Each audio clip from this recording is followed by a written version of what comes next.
and welcome to another episode of the TNC Sports Talk. My name is Justin. Today is February 25th of 2026. How is everyone doing on a hump day? Halfway through the week. Hopefully everyone has gotten a chance to have some fun and get going. Boy, Man, it's been busy back to back to back all week long. This is what I live for. This is what I'm excited about. We are streaming live. Let me double check that, by the way. I think we are streaming live.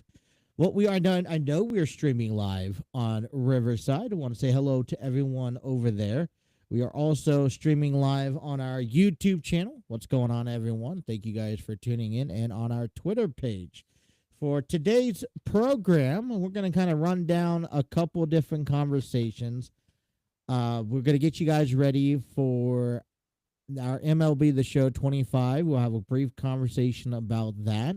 We'll talk about AJ Styles' retirement tribute on Raw. We'll kind of go a little bit more into depth on that on today's episode. We'll talk about and give you the Elimination Chamber match card for this Saturday. And then we'll talk about Cincinnati Bearcats baseball and basketball, as well as the Cincinnati Reds, as they have a game later on this afternoon. 3:05 first pitch against those Chicago White Sox. We'll get you guys all prepped up in this hour of sports conversation. But, for those fans that are maybe wondering, well, Justin, why aren't you talking about the NFL? It's combine week. It's, you got the NFL draft in relations. Hold on. There we go. So I just want to make sure I had connection. One thing that I love about Riverside, I'll just take a moment to say this, is that there's not much of a connection issue when we live stream. So, I could tell you this, but back to the conversation we had. Well, football fans, maybe asking me, well, Justin, why aren't we doing mock drafts? It's combine season, probably a pivotal point for a lot of players who need to kind of lock in. If they weren't secured into a draft spot, or they were unsure about if they were going to make a team or not, the combine's that final step, that final moment where players get to showcase their skills in a series of activities. It's also a case where NFL teams get to have one-on-one engagements with no college associated with it. And to me, I honestly stay away from the combine, and I stay away from the NFL draft as far as I can. I understand that there are reasons and conversations on why we need to have the draft, or we need to talk. And when we get closer to the time, I'll talk to you about the draft. But in all honesty, I stay away from the combine. I stay away from reports and analytics and all that fun stuff for a particular reason. One, that's not my strength. You guys could tell. I know you guys could tell. It's not my strength.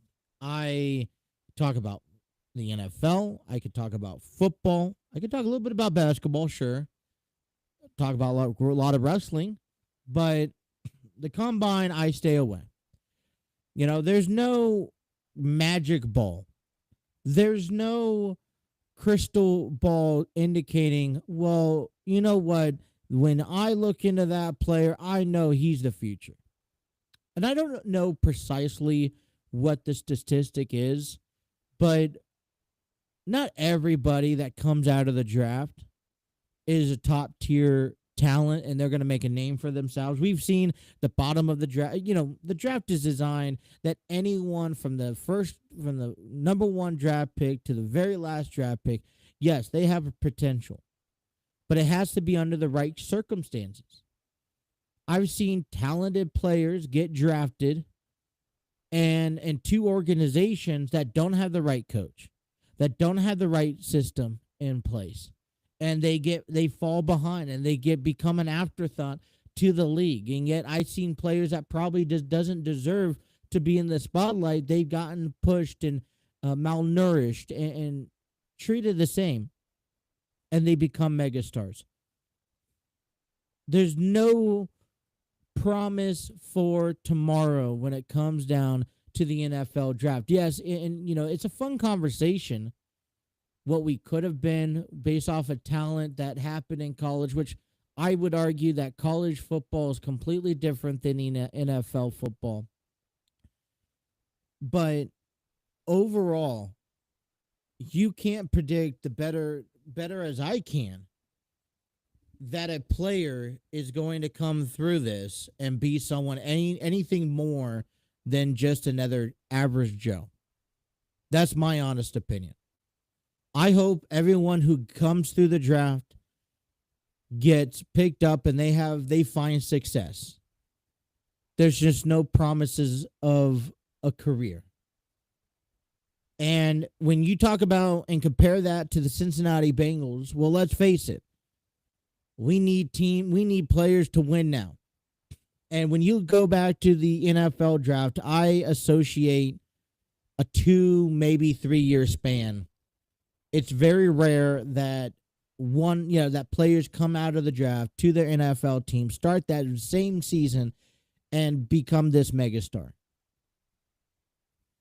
I will say that I was impressed by how Shamar Stewart entered play last year and how he fit well within the organization, but that's it. And he still has room to develop, and that's what I like about it. And cool, you get one of those moments once in a while, but in reality, they take a couple years to develop. And for the Bengals, they need to win now. They don't have 2 to 3 years to play and try to build something. They need to draft players to win now. And quite frankly, where else do you find that? If you expect or have the anticipation that a draft player coming out of the draft is going to take 2, if not 3 years to develop, to know if they're going to be something worthy enough investing in. Sure, they could contribute to your squad now, but are they good? Are they going to be good enough this coming up season to help the defense or help wherever they're placed at to win a Super Bowl? This year is a must or bust for the Bengals for the simple fact for what Joe Burrow said this past winter. And, he got a chance to revisit that conversation and clear the air a little bit. And I appreciate that for him. But the bottom line is that last winter he got to the point where he felt he was unhappy and he expressed it among everyone around him. No matter what you do, no matter what you say, you can't take that back, in my opinion. This team and this team's future lies on what happens to Joe Burrow. And I strongly believe that I don't know if it has to be Zach Taylor, Duke Tobin, Mike Brown, somebody, or all of them need to put all of their pieces into fixing whatever it needs to be fixed to show Joe Burrow that he is that we are serious, that we are building a team around you to win, not just to finish 6-10 this year. We are set to win. We are set to win a division title. We are set to go to the AFC Championship and win that. And we are set to go to the Super Bowl and possibly win. Or let's face it, if none of that happens this year, and Joe Burrow is given the opportunity to walk and he doesn't take it, I call him a fool. I would argue, why are you with an organization that doesn't care or doesn't show interest or show very little to minimum interest on wanting to keep their talents happy and to continue the process going forward? I mean, you're about to free up $30 million on salary cap because Trey Hendrickson's walking. You're not going to collect anything out of it. The Bengals are in a position to win now. They don't have 3 years. And when you look at where the division that is in its entirety, we've seen a lot of changes this year. This is a great opportunity to capitalize and get ahead of anything that's happening out there in Baltimore, anything that's happening up north in Cleveland, or even out there on the East Coast in Pittsburgh. So where do you turn to? Because for me, I don't turn to the draft. I turn into who are the players do we need to re-sign? Which is one of the biggest questions is, do you re-sign Orlando Brown? That's the question I would honestly ask. Is it worth enough signing Orlando Brown, even though, left tackles are very scarce right now. And you're not going to go find a good left tackle without having to spend a pretty penny. So why not invest to someone who you already have, someone that's built a relationship with Joe Burrow over the years, knows this offensive line better than the next person you bring in. But how does the Bengals address their forefront issues? Through the draft, and you're hoping that the 5, 6, 7, 10 people, whatever amount of people you sign, is going to become, someone's going to mount within the next few months and be something spectacular? I don't think so. I find it in trades. I find it in free agent signings. There's conversations out there about bringing Max Crosby in. Well, let's put our money where our mouths are. When it happens, let's be prepared. I want to see some breaking news coming up in 2-3 weeks from now.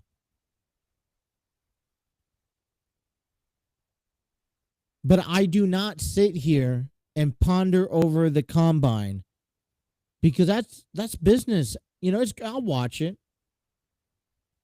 I'll watch the combine. I'll listen to what of these people are talking, but they're just talking to me. No disrespect to the analysts that put their hard-earned efforts, and no disrespect to the players, no disrespect to the agents that out there. I've had an agent on our show before where he represented some players in the NFL draft, and we talked about it, and it's a whole nother thing. Don't get me wrong. I don't follow it for two reasons. One, it's not my skill. And two, where this team is at, where we need to be at right now, right here, right now situation indicates that we need to do a lot more than just draft people. Because to me, a draft takes a little bit more time to develop players and to figure out if there's somebody different. And to be honest, I don't see that.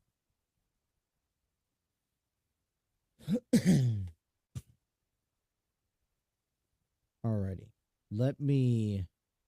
I have my notes over there, and I don't want you to, you know what?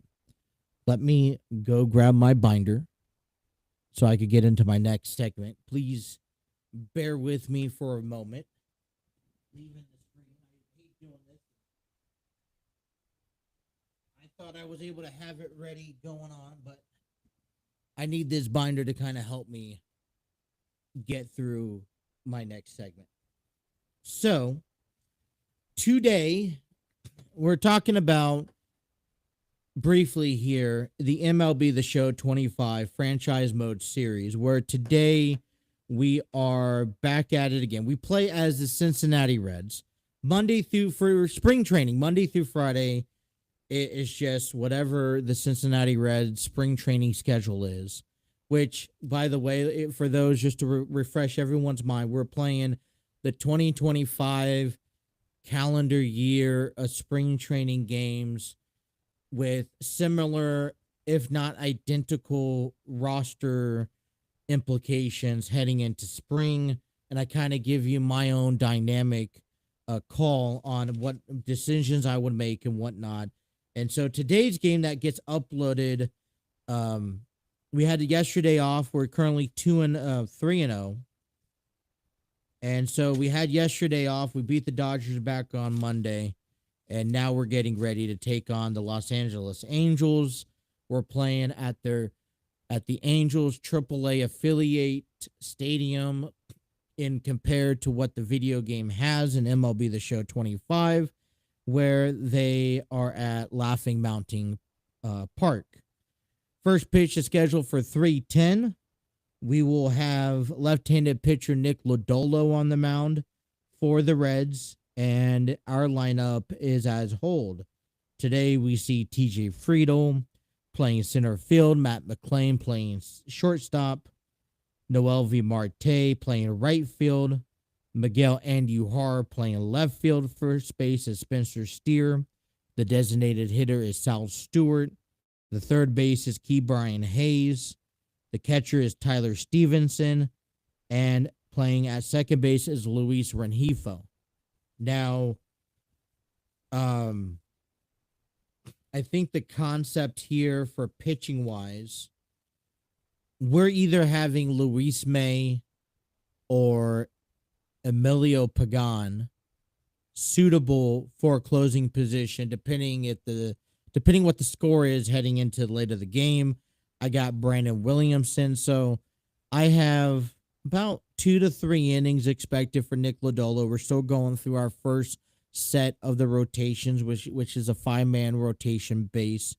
And then I go into our backup starters. I usually pair them with another pitcher that I would put into the schedule, and then I throw in bullpen guys. I know TJ Antone's on the list for today. I know Sam Maul is on the list for today as well. So we have ourselves that list, and it really just depends how the game goes on the decision who is going to actually play. So I create a list of who's available, who I want to use, who I want to replace on the field throughout the game. So you'll see guys like Tyler Callahan. I still have Ben Roldevert on the roster. CES Santiago Espinal. Now, this isn't the actual refined roster for the game, and I get that. I added some players that I thought could benefit, and then some adjustments made throughout the course of the couple weeks. And so adjustments will be made moving forward. So, but that is today's game, 3 o'clock, first pitch. You can check it here on our TNC Sports Talk YouTube channel. Please, we would appreciate if you like, share, and subscribe. Support us as we get through this schedule, and let us know how we are doing. We saw earlier on before our day off yesterday, we saw Hunter Green, we saw Brady Singer, we saw Chase Burns all get starts. Coming up tomorrow, just in a looking ahead, because we don't get a day off for a whole nother week, March 3rd or March 5th, which is, I believe, is going to be next Thursday. And so we'll have Andrew Abbott out there. Chase Petty, I know, will get a start at some point. Carson Spears. We'll see Brett Lauder. And I was going through the rotation. I was like, all right, well, how do I want to play out the rotation for spring? Because I have, Andrew Abbott, Hunter Green, Brady Singer, Nick Lodolo. Those are my 4 key guys. And I have Brett Lauder, Chase Burns, Brandon Williamson, kind of all competing for that 5th spot. Right now, I'm kind of lingering towards Chase Burns, but I honestly want to see, maybe Brett Lauder has a better spring, and I'll go into the new video game saying, all right, well, Brett Lauder has a better spring over Chase Burns, so he'll get the nod, and Chase Burns gets the minor league, AAA deal to begin the season. And then I got to figure out, well, what's my bullpen locked in set, and my battle is kind of similar to what the Reds have, right? I mean, I have a solid forefront.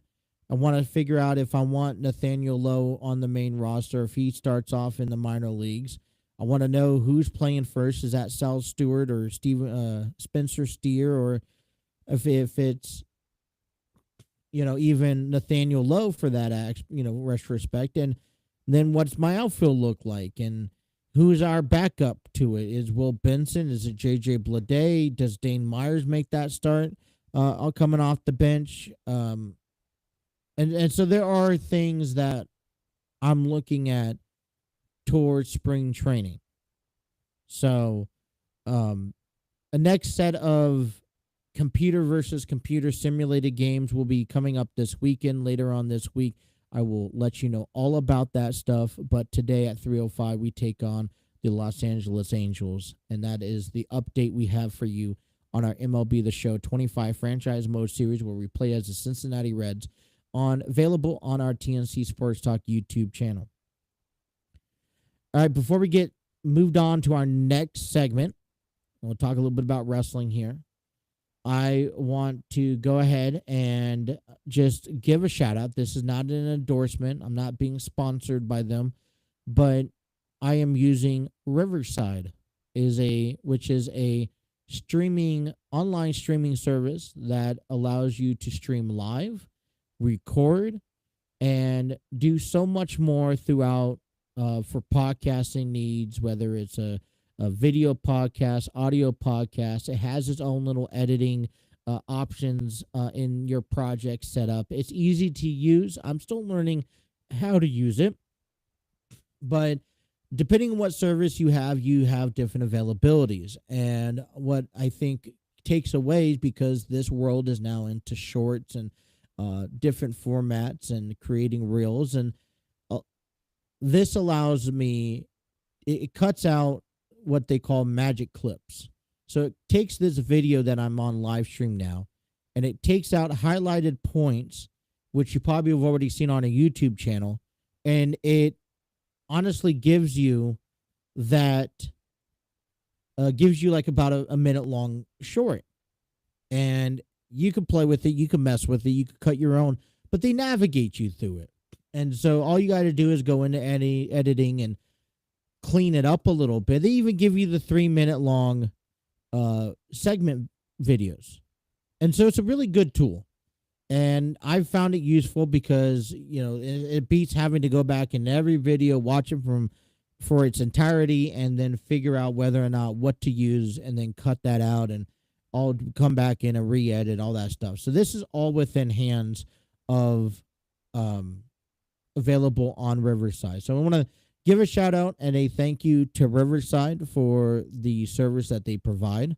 It's been very helpful for me. And if you guys are an upcoming podcast, you guys are wanting to start a podcast, Riverside is a good option to do so. Now, there's free options that you could choose otherwise, but this kind of maybe takes your program to the next level. All right. Back on Monday Night Raw, we witnessed a tribute to AJ Styles. He retired from the WWE earlier this year. And when I say earlier this year, it hasn't barely been a month, to be honest. But he ended up losing to Gunther at the Royal Rumble, at which he put his career on the line.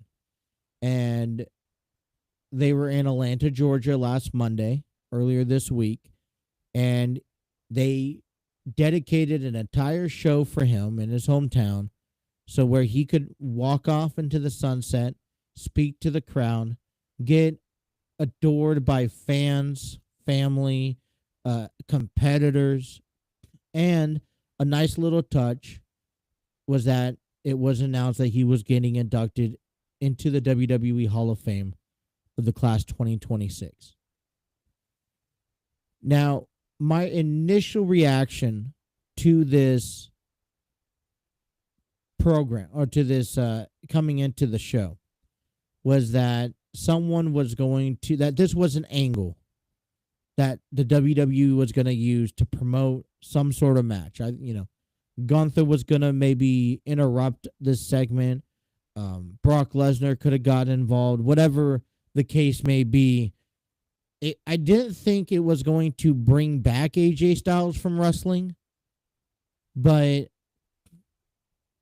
I thought it was going to be an angle work where someone got kind of ruined it. And to my surprise, it was very clean. It was very organized, and it was well perceived. On top of that, Gunther did get a chance to spoil a little bit of it, as to open up Monday Night Raw, we saw Corey Graves and Michael Cole in the ring talking about the tribute to AJ Styles, and Gunther interrupted them. Then later was getting escorted out of the arena by Adam Pearson's security. Now, this little segment was a little segment, and it happened at the complete opposite end, where everyone was really celebrating AJ Styles and his career. Excuse me. But I felt like it was a segment that was still needed, because it builds just more hatred on top of Gunther. You know, this entire thing to me still seems so unsurreal. It really gives me, I can't really believe it, to be honest. Like, I knew AJ Styles announced, hey, in 2026, I'm going to retire. And I was expecting kind of a similar concept to what John Cena had, last year. I didn't need specific dates, but you'd figure that maybe AJ Styles had another championship, a single solo championship run waiting for him. Maybe he lasted out through SummerSlam or through at least WrestleMania. And yeah, it made sense that, Royal Rumble 11 years ago is the right place to end it, because 2026 Royal Rumble, but yet again, it was in a different country, right? Saudi Arabia. First time for everything, I guess. I've never seen someone retire at the Royal Rumble. I've never seen someone retire outside the country in the WWE. And for the fact that AJ Styles' hometown was in Atlanta, you'd figure maybe they title something along to that. But so I'm still trying to let that sink in, that as far as at least WWE goes, AJ Styles is retired. And I say that cautiously, because he has opened up about how he wants to keep his career open, at least for an option to maybe compete with his kids, right? We've seen Ray and, Ray do it with Dominic, and, Dusty's done it with his sons. But to see AJ Styles keep that an open option, it's a possibility, and I would be okay and valued to see that. It also keeps the open option if there's any other final kind of send-offs that he wants to do in any other promotion that he has not retired in. I'm not saying AJ Styles goes to AEW. I don't think that is his nature. I feel like he's at peace with his career, which I can't understand why people aren't who's not okay with it.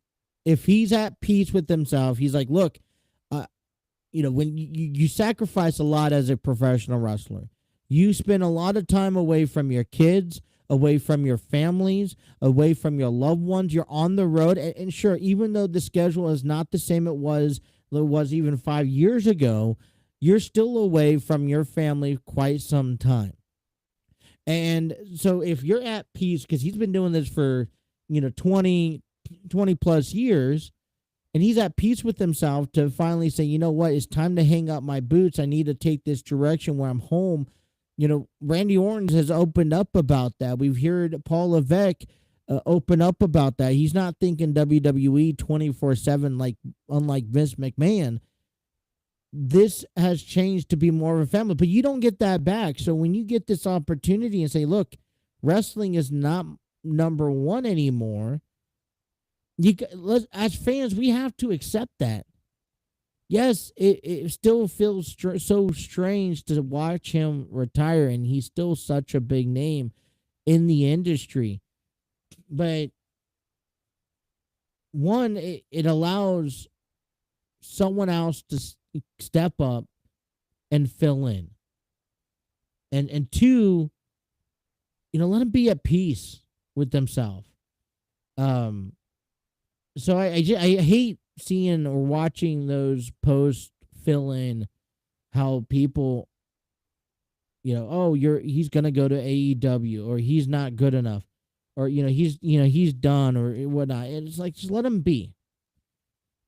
But then at the end of it all, he was also inducted into the Hall of Fame.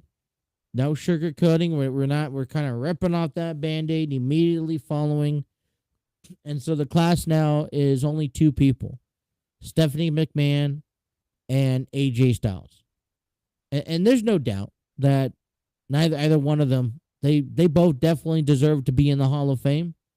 I think this is a great year. Now, who do they follow up on? I mean, I feel like Stephanie's big enough to be a walk alone in the Hall of Fame, and then have some other people behind her.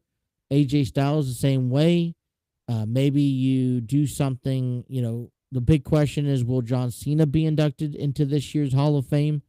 But, we start counting down the days and the ticket times, right, to WrestleMania, and that's also associated with it, the Hall of Fame, and who else is going to join. The other question that I even ask myself is how big this class is. And we're so comfortable through the McMahon era to have this class of, 6 to 15 people. But realistically, I'm fine with, honestly, 3, with 2. Keep it. You got to find a way to keep it within a certain time frame. Why not keep it at 2 or 3? Maybe 4, right? Under 5, and and you try to fill in who else will qualify, who else can wait.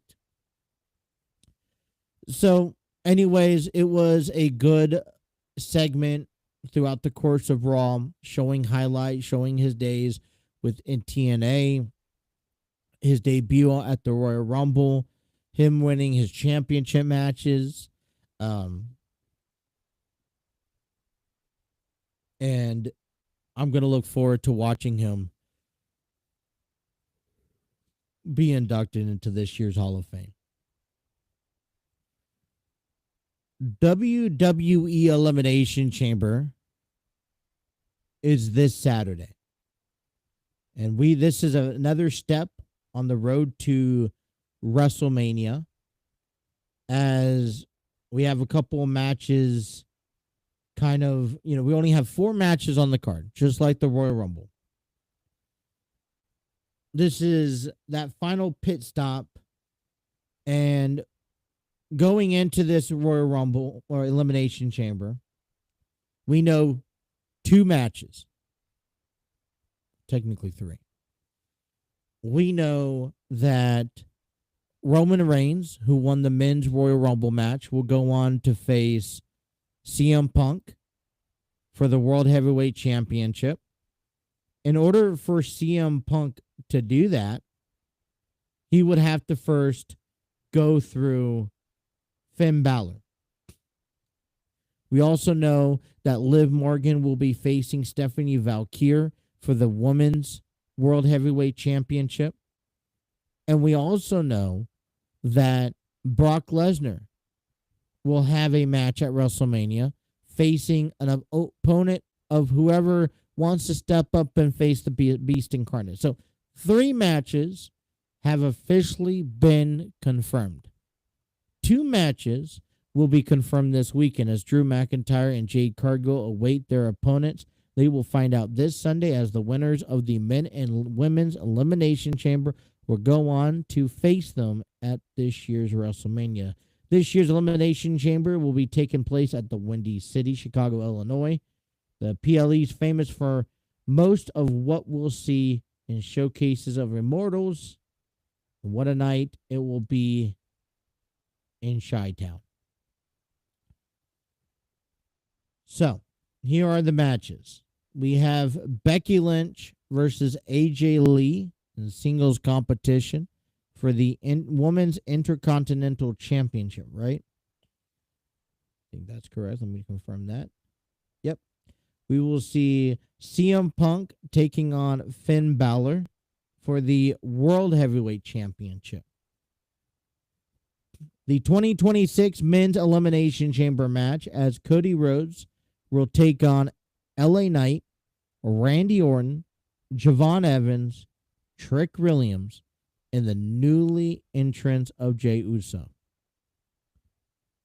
In 2026 Women's Elimination Chamber match, we will see Tiffany Stratton, Rhea Ripley, Alexa Bliss, Asuka, Kiana James, and Raquel Rodriguez. Becky Lynch. Hold on one second. Alexa, cancel. I am so sorry about that. Oh man, did not realize that was going to go off here during this episode. We just, the wife and I just got ourselves Alexa. You can see back there, and make sure she's not on. And when I see Bliss's name, she went off. Great stuff there. I'm like, great. You're gonna talk back to me. So Becky Lynch versus AJ Lee. This match has, let me put it this way together.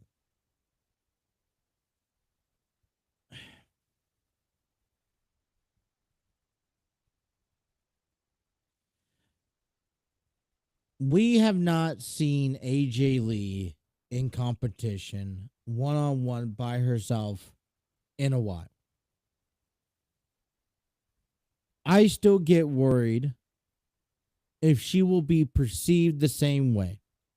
Now, here's my thing.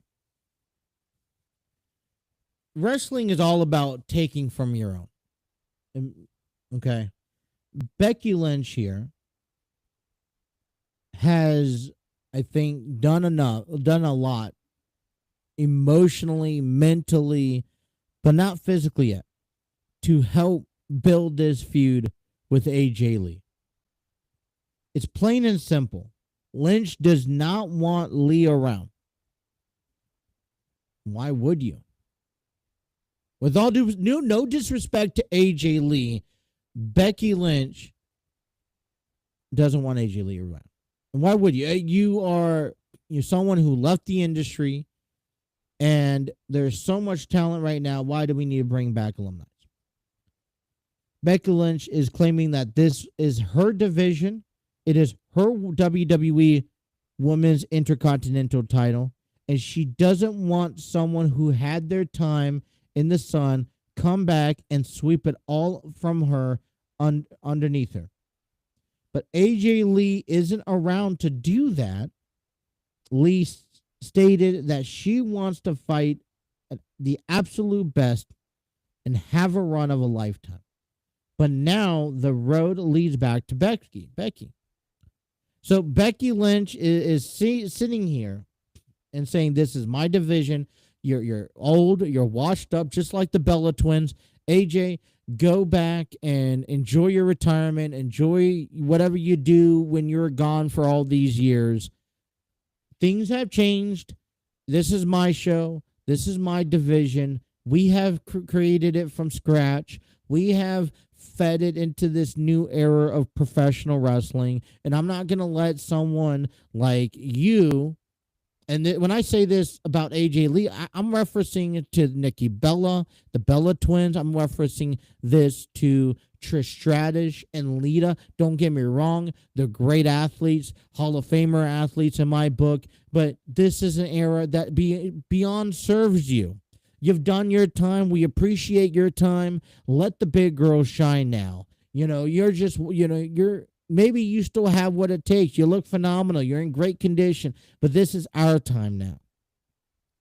AJ Lee has realized that that her biggest problem is this match of her career. She wants to come back, right? All these people who want to come back. Trish Stratus. You see the Bella Twins. Now AJ Lee. They come back. Maybe they're not looking to really spark any interest in having any significant title runs or replacing someone or reclaiming their position at the top of the division. Maybe they understand that. But the reality is that that AJ Lee, in order to face the best, right now on Raw, Becky Lynch is that person.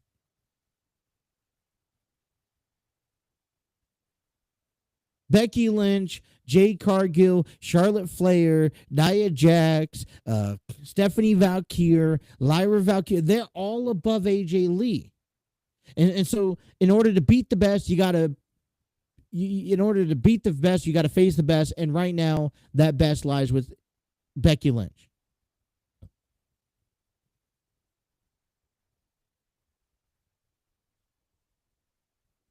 This will be her first singles and title match in nearly 10 years. And basically, she's earned this opportunity and she wants to walk out of the state that she's called home for over a decade as the new Women's Intercontinental Championship. But Becky Lynch has her plans in Chicago, in the place where she'll finally get a vindication and expose AJ Lee for what she is. A piece of grander puzzle, a puzzle Lynch feels like she's completed. Carry the company on her back for most of the time that Lee was away. Regardless of the outcome, WWE will have the biggest women's match in recent memory. And the fact that this match is also happening at the Elimination Chamber and not happening at WrestleMania, I think says something. There's a lot here in this story to be said. There's a lot of drama. There's a lot of feud. And it is respectfully so. Who do you guys think is going to win? Becky Lynch? Or will AJ Lee become the new WWE Women's Championship? Tomorrow's episode, we'll talk about the CM Punk versus Finn Balor match. And then on Friday, we'll talk about both the men's and women's Elimination Chamber match as we get ready for Elimination Chamber, along with our predictions this Friday. That's how the rest of the week plans out. Before we get into our final segment of the day and take a look at what went around in the sports world, I'd like to promote and talk about Enlighten Studios' upcoming production, Grassroots. Grassroots has been written and directed by Terry Chappell II, and will be going on at the Archville Theater in Cincinnati, Ohio from February 27th through March 8th. Get your tickets today. You get them in person at the door or save a few dollars. Get them online by visiting tickettailor.com for more information. It is Tech Week. It is all hands on deck.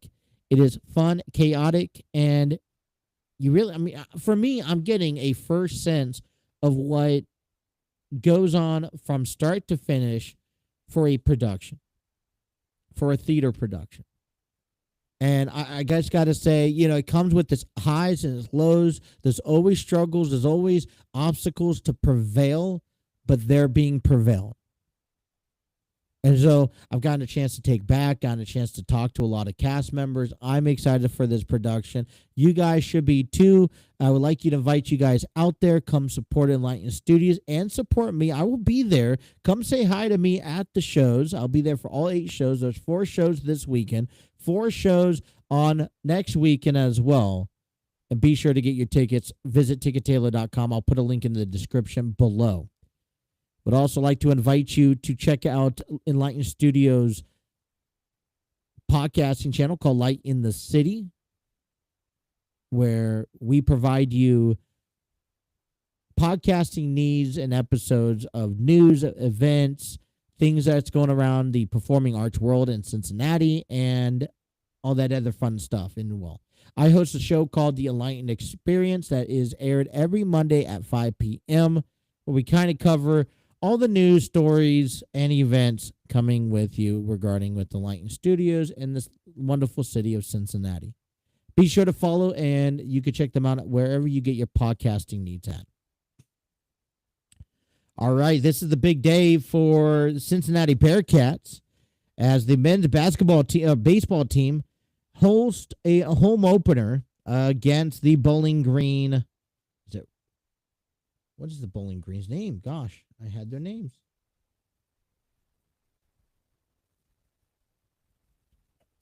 Falcons. Bowling Green Falcons. There we go. The Cincinnati Bearcats are coming off of a split series against UAB over the weekend. They will host the Bowling Green Falcons today. First pitch at 3 o'clock, available on ESPN Plus, and you know I'm watching. This was a game scheduled for yesterday, but due to weather concerns and restraints, they pushed it out to today. If you haven't gotten tickets yet, you be sure to get your tickets. They'll be going on at this UC Baseball Stadium in Cincinnati, Ohio. Cincinnati comes into this game with a 5-3 record. They're coming off a 2-game winning streak as they are 5-3 on the road as they begin this home game. They will follow that up on a 3-game homestand against Austin, PA. This coming up weekend. Let's go Bearcats. Over there against the Cincinnati men's basketball team, the Bearcats took on the Texas Tech last night in Lubbock, Texas, at the United Supermarket Arena. Attendance was 13,858. The Cincinnati's found themselves on the losing end as they lost to number 16 Texas Tech. 80-68 was the final score. With this loss, Cincinnati drops to 15-13 on the year, moves to 7-8 in the Big 12 play, while Texas improves to 21-7 and 11-4 in the same conference.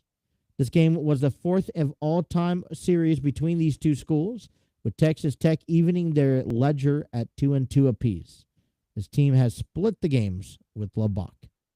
The Bearcats turned the ball over with a season low 3 times last night. It tied for the least turnovers in the game by Cincinnati's dating back to the 1996-1997 season.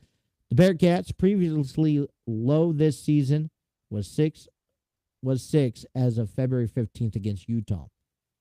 Cincinnati's 24 rebounds was the least in the game this season. The Bearcats' previous low was 27 against UCF back on January 11th. Jalen Celestine poured in 15 points in his 9th double-figure scoring game with the season and 38th of his career. Giselle James recorded his 10th double-figure scoring game of the year with his 51st of his career with the 12 points. Bubba Miller notched his 21st double-figure scoring game of the year with 12 points.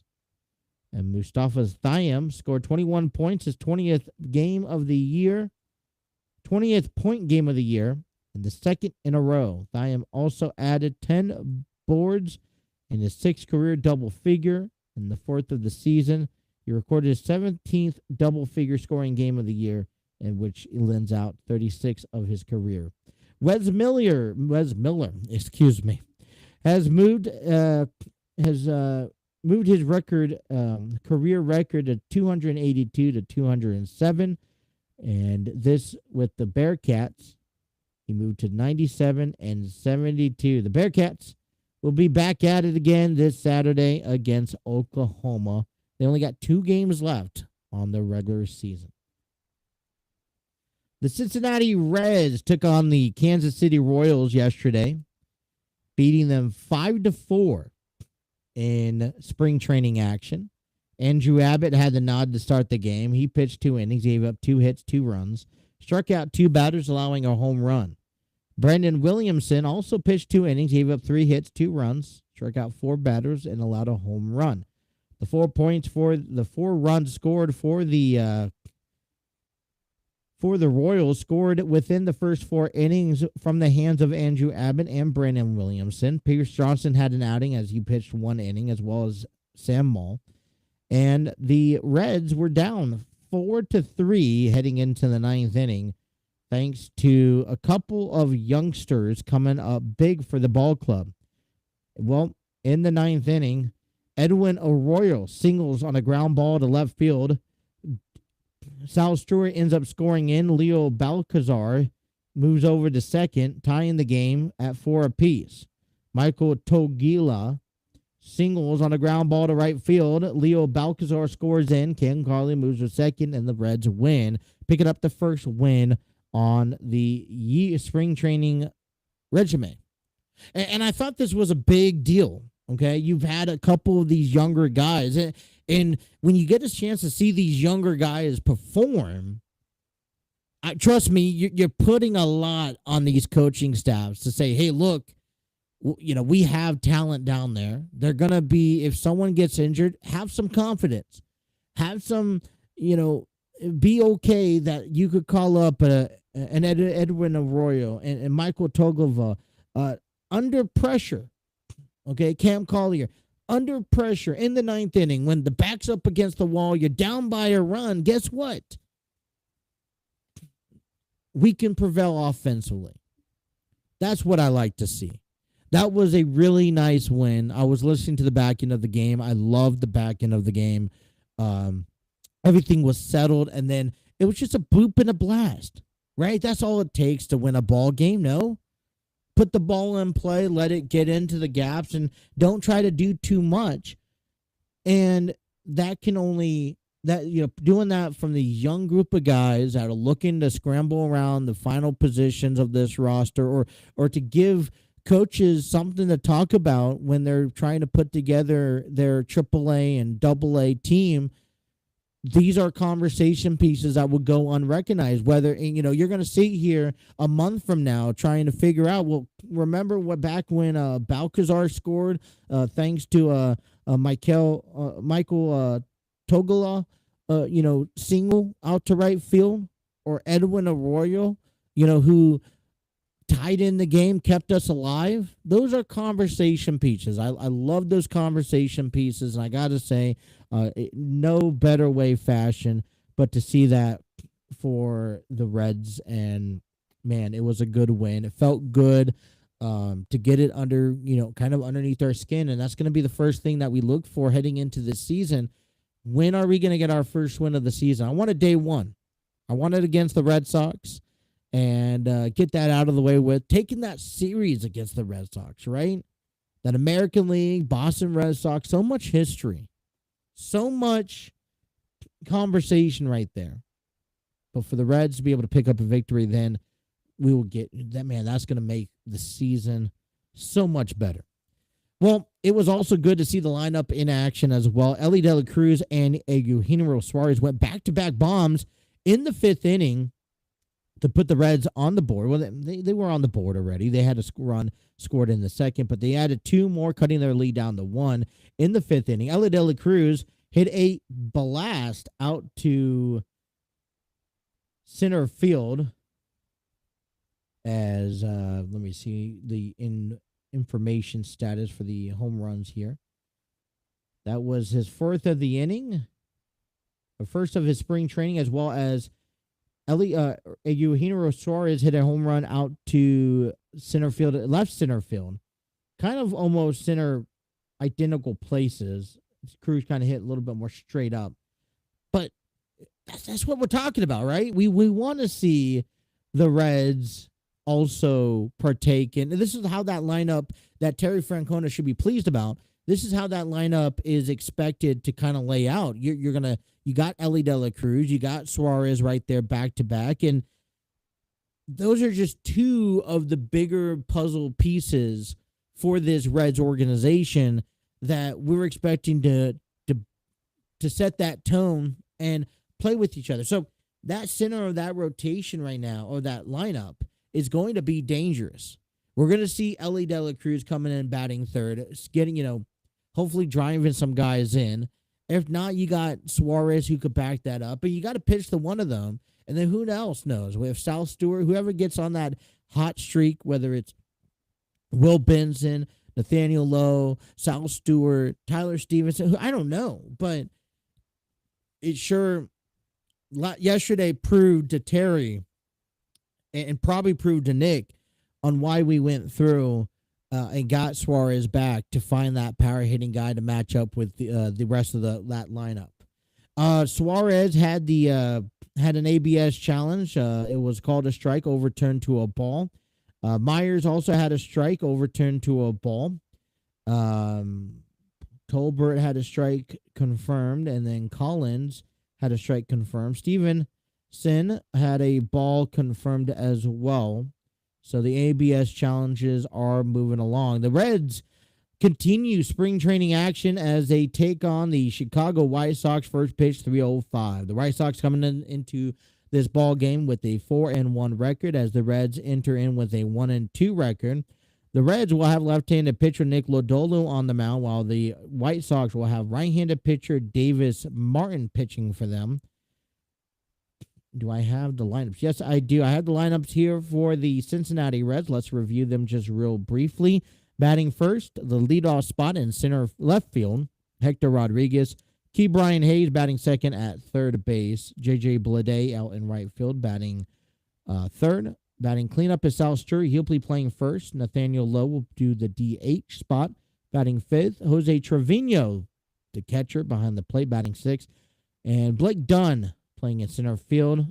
King Garrett Hampson playing second base, batting eighth. And Edwin Arroyo batting shortstop and batting ninth of that lineup. So that is your lineup for today's ball game. And what I like about this is that it feels like you can have yourself a decent lineup with whoever you decide to throw out there.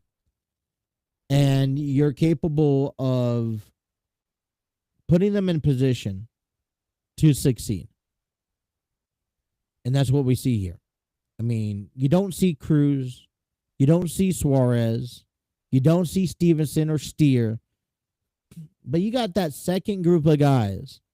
Brian Hayes, Bleday, Stewart. I like to see Nathaniel Lowe get his worked out as it. Blake Dunn, Garrett Hampson as well. You know, these are players battling, and I like the competition we are seeing here in this, today and moving on. But that is the Cincinnati Reds and the White Sox today's game, and that is what I have for you guys in today's episode. I sure hope you guys enjoyed this episode. Look, if you guys are watching us for the first time, please hit that like, share, and subscribe button. The support does wonders for us. We can't ask for any more. Please do us a favor to hit that like, share, and subscribe button. If you want to be a guest on our show, please message me and let's have that conversation. I could bring you on. We could talk some sports. Also, you could also subscribe to our Patreon on our YouTube page. Donations and whatnot are very helpful. It kind of just helps supports the channel. It gets put right back into what we do, for subscription wise and things that would make this podcast active and live and vibrant. But man, if not, no worries, no pressure. But I hope you guys enjoyed today's episode. Be sure to follow us on our YouTube page, like, share, and subscribe. Have those notifications on. Be sure to also follow us on our social media. We're on Facebook, Instagram, Twitter, TikTok, and more. And also follow us. If you miss any episode, you can take us on the road with you wherever you go on Spotify, Apple Podcasts, Spreaker, iHeartRadio. If we're not on there, we're on there. Let us know. We'll be on there. But you go take us on the road, at the gym, at the office, or even just, walking about. I don't know, whatever you guys do with podcasts these days. But we will be back tomorrow as we will cover more sports. We'll cover a Brock Lesnar Open Challenge match. We'll cover a CM Punk versus Finn Balor at Elimination Chamber this Saturday. We'll recap the Reds, recap Bearcats baseball, and all of that still to come tomorrow, Thursday. Be there, high noon. We'll be live. So thank you guys for tuning in, but that's all the time I have for you guys today. Until tomorrow, you guys have a wonderful rest of your day.